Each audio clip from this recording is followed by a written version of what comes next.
NTC program je zapravo neurofiziologija primenjena u pedagogiji.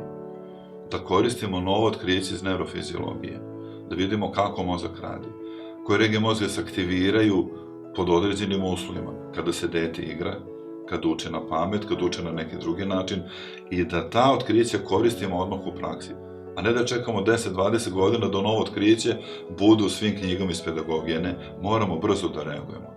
Nemamo mi vremena 20 godina da novo otkriće primenimo kad budu u našim knjigama zvanično objavljene u fiziologiji, pa u pedagogiji, nego odmah da se primeni. Zašto to govorim? Vreme jako brzo ide. Mi smo nekad imali epohalna stoletna otkrića, jednom u 100 godina, a danas ih imamo jednom u mesec dana.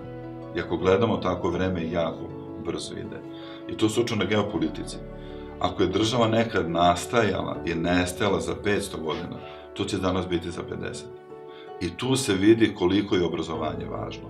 Mi moramo detetu da pomognemo, to jest i nama samima, da misli, da povezuje informacije i da ga spremamo za budućnost. To je NTC program.